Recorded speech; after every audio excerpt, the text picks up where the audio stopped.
Olá, graça, paz e alegria. A porção de hoje, recomendada para a leitura da Bíblia em um ano no plano sequencial, é Cantares do capítulo 1 ao capítulo 4.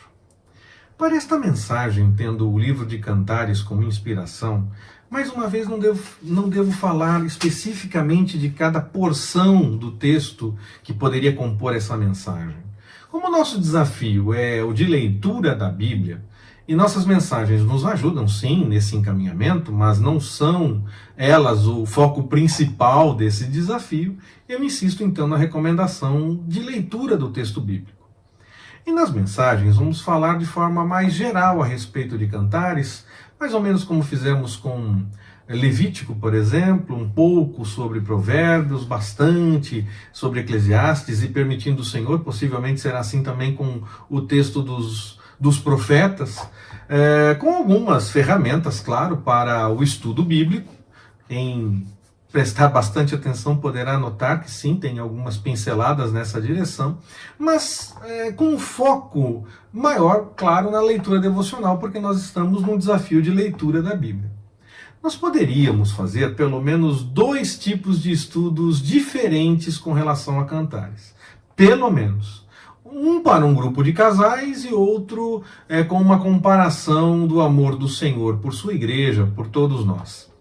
Por aqui deve ser melhor essa segunda possibilidade, da comparação do texto de Cantares com o amor do Senhor e por sua igreja, mas nós vamos sim misturar bastante dessa questão do que seria esse estudo para os casais.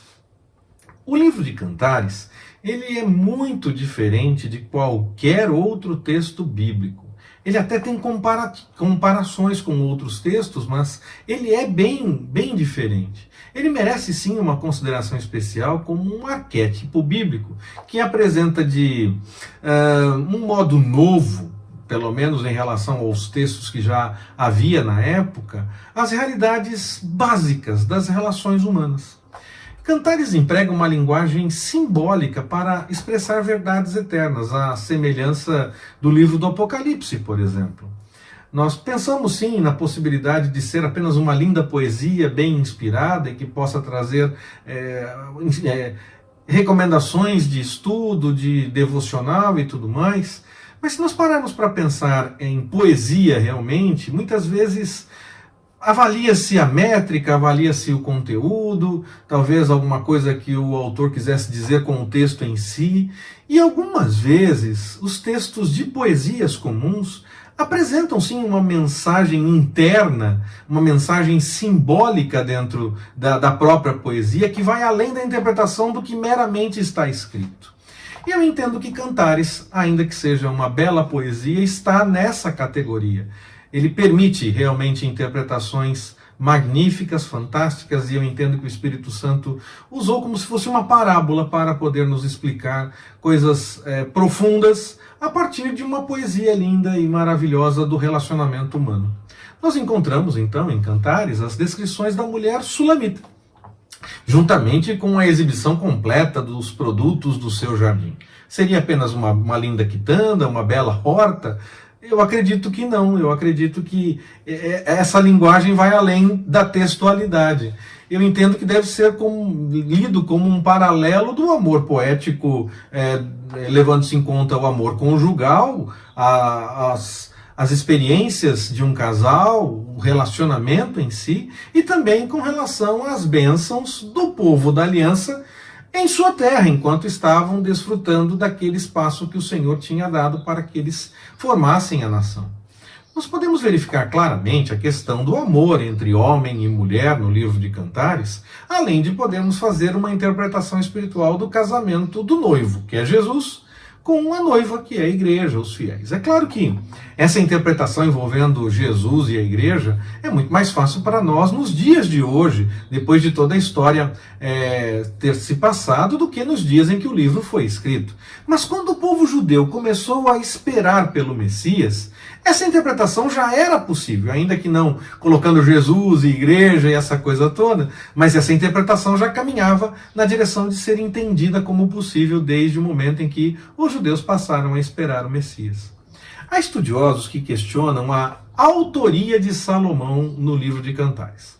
Mas eu entendo que é frágil qualquer argumento apresentado, ainda que mereça uma boa observação, porque está nos livros, apresenta-se nos livros de história, de estudo e de tudo mais. Alguns entendem, por exemplo, essa talvez seja a argumentação que mais seja encontrada, pelo menos é o que eu mais encontrei nos estudos que fiz a respeito do livro, que o início do livro em hebraico não apontaria para uma confirmação de autoria, mas como uma dedicatória a Salomão. Então não seria confirmação de que ele é o autor, mas alguém dedicando aquele texto a Salomão. Mas eu vejo, quando observo o texto em hebraico, posso ainda aprofundar mais os estudos e buscar mais informações e tentar discernir melhor essa coisa, mas o que eu consegui até o momento, me parece que para ir nessa linha de interpretação, é muito mais uma questão interpretativa, interpretar o que o texto está dizendo no hebraico, do que uma questão de literalidade da tradução do que o texto realmente diz. Na literalidade, o texto está dizendo que é de Salomão.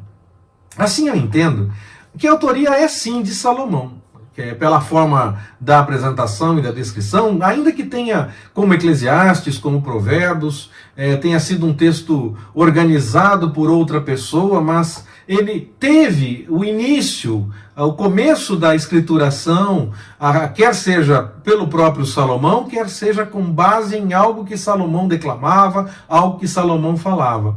Mesmo que em algum momento posterior alguém tenha organizado aqueles pensamentos, esses pensamentos seriam originalmente de Salomão.